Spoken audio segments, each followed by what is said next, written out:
We're talking about Bryan Kohberger today, and we're going to dive into the legal investigative storm surrounding him. The criminology PhD student accused of the shocking murders of the four University Idaho students. This case has captivated the public not just for the brutality of the crime, for the complex web of evidence involving DNA, digital footprints, and forensic breakthroughs like investigative genetic genealogy. It's called IGG, and that's what we're going to be referring to quite a bit. I'm not going to say it the whole thing every time. The defense is fighting tooth and nail right now to exclude critical evidence, IGG, raising the stakes for both sides in what's shaking up to be one of the most high-profile trials in recent history. Joining us is retired FBI special agent and host of the podcast Break the Case with Jennifer Coffindaffer on both YouTube and wherever you get podcasts.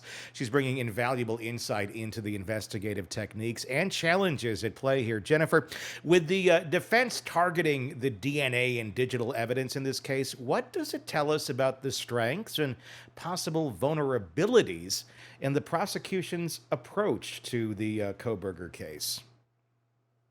Well, when it comes to the IGG in this case, which is the DNA evidence that links the sheath that was found below Maddie Mogen to Bryan Kohberger, this is the huckleberry. This is the most important piece of evidence in the entire case, hands down, and the defense is taking a shot at it. And recall, they've done this before. Actually, everything we're seeing now, we are seeing it for the second time because they changed venue, and Judge, who was the previous judge, has stepped down. So we have a whole new judge, Judge Hippler, not Hitler, Hippler. Hippler, yes. Very important P.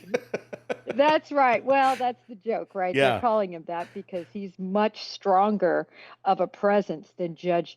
You know, we're seeing everything with timelines, and he's only giving them certain latitudes, meaning the defense. So it's shaping up much differently. I keep wondering if they don't regret asking for the venue change. But nevertheless, Tony, this was all visited before in another hearing that lasted so long because the defense called three different witnesses that they paid, three different experts. And you may recall one expert changed her mind and said, I didn't even sign that document, the expert document. And another one was, I believe, actually a botany major, but had kind of gotten into IGG. And so anyway, it was very interesting. And then they also brought on board the defense a lawyer whose expertise is in the area of IGG, you know. So they have spent literally tens of thousands, if not, well, let's say tens of thousands to be safe, on disproving the IGG information and basically disallowing it. And it lost last time, and I think it will lose their fight this time. There's two fights. There's like kind of two ends to this fight that they're trying to make. One saying that it was gathered incorrectly, that it violated constitutional rights and privacy protections. The other end of it is arguing that it's not a reliable science. Let's first talk about violation of constitutional rights and privacy protections.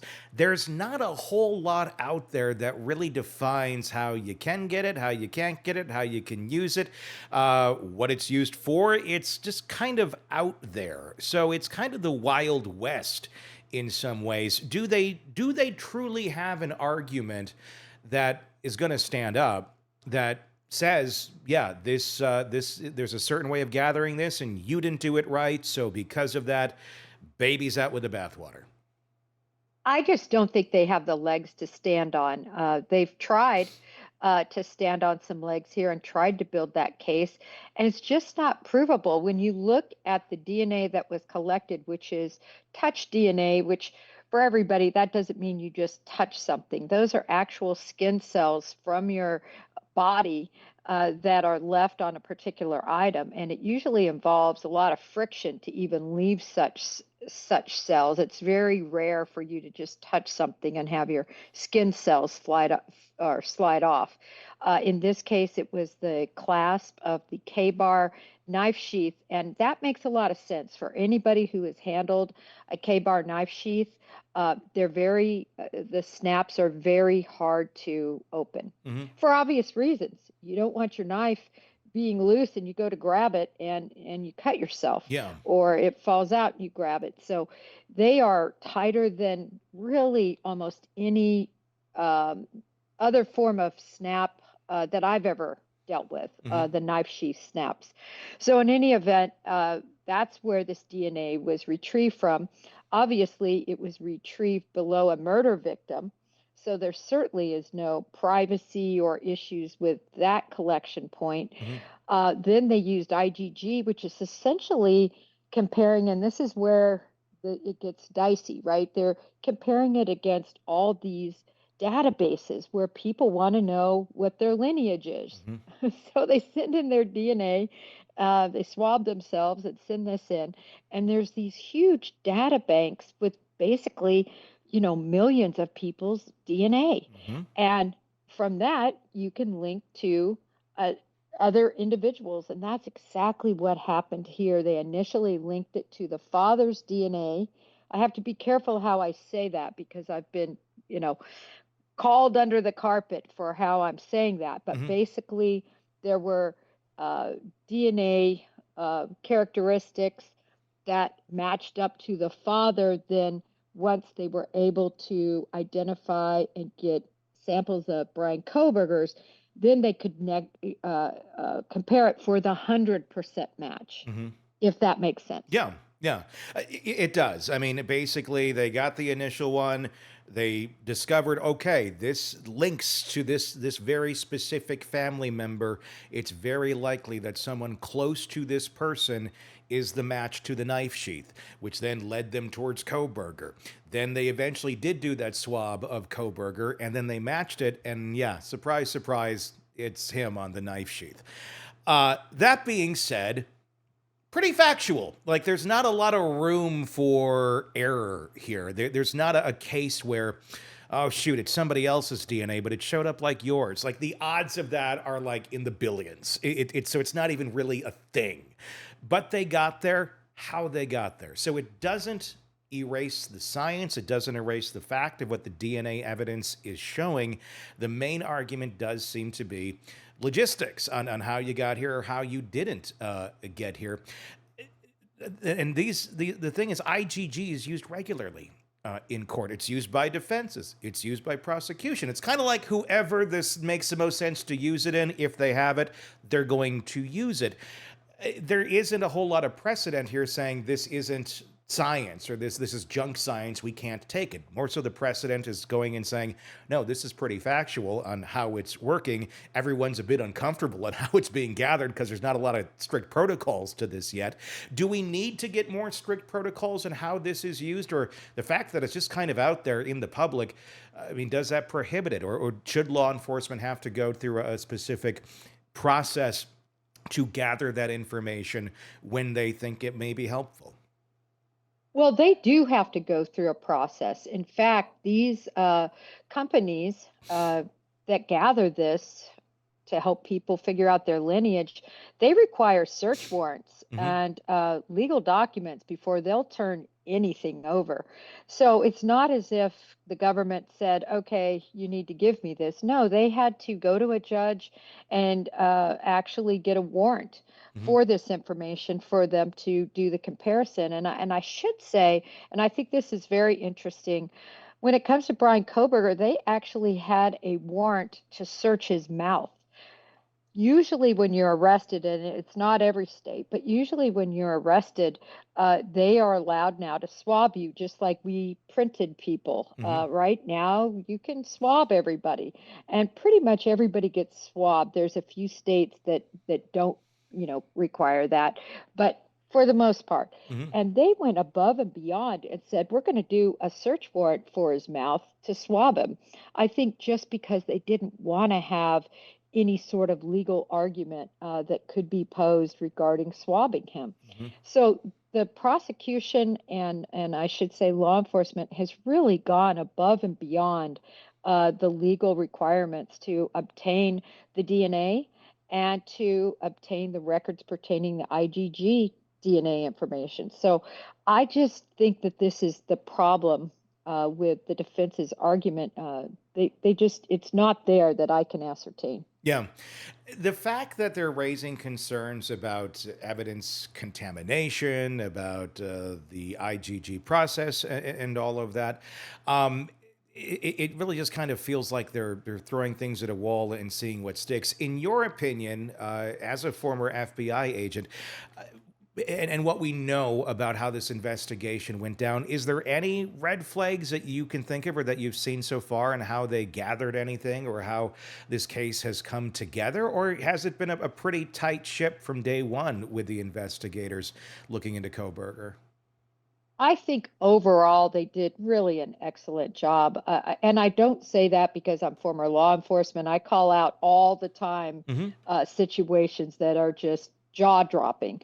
But in this one, they've done a good job. The only hearing that where, and I've listened to all the hearings and gathered all the evidence I possibly can. Obviously, with this is a very sealed case Hmm. and very protected case, so it's hard to get your hands on everything. But there is one incident where one officer basically kept his information in his drawer related to a cell search. And now it was nothing, the interesting part of is it's nothing that was really mind blowing. It Hmm. wasn't about Kohberger's phone or, it wasn't, it didn't provide any very significant information, but you just never want that. He was on the stand and he felt horrible about it. He's up there. I should have turned that in. You just, unfortunately, in cases that are large like this, with all this reports that are done. So every time, people might not know this, but imagine every time you open up that computer screen and you do any analytics on any cell data, and Hmm. that's what this person did, they have to type a report on it. And then the next day, they do their analytics and then they type a report on it. So I believe there are dozens and dozens, if not hundreds and hundreds of reports like this that are done. And this guy realized he left one of those reports in his I think it was a not his filing cabinet, but somewhere in his desk drawer, as I Hmm. recall. And so of course the defense is going to make hay out of that. Well, Hmm. what else are you holding back? And the guy immediately said, listen, I'm not holding it back. I just screwed up. Basically, I did an incompetent move. We're all human, and he screwed up and didn't put it in the main discovery pile, if you Hmm. will. So anyway, I have seen that, and then it just opens the door for the defense to say, is anybody else being, holding anything back, whether accidentally or not accidentally? Hmm. So you just hate mistakes to be made. That's the only one I know about.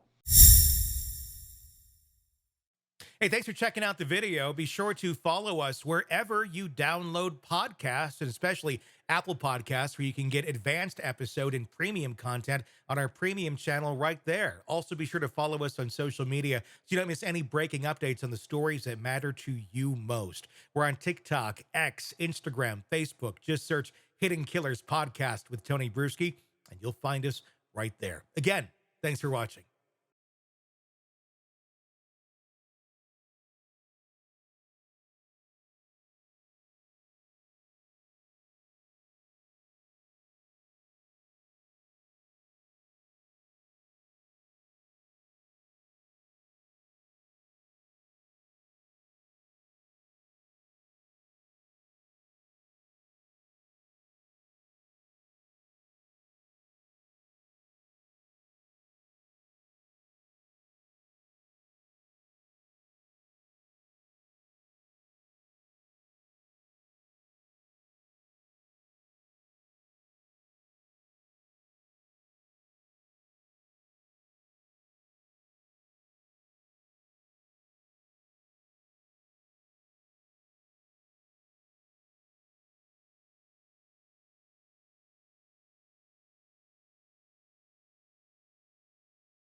Hey, thanks for checking out the video. Be sure to follow us wherever you download podcasts, and especially Apple Podcasts, where you can get advanced episode and premium content on our premium channel right there. Also, be sure to follow us on social media so you don't miss any breaking updates on the stories that matter to you most. We're on TikTok, X, Instagram, Facebook. Just search Hidden Killers Podcast with Tony Bruschi, and you'll find us right there. Again, thanks for watching.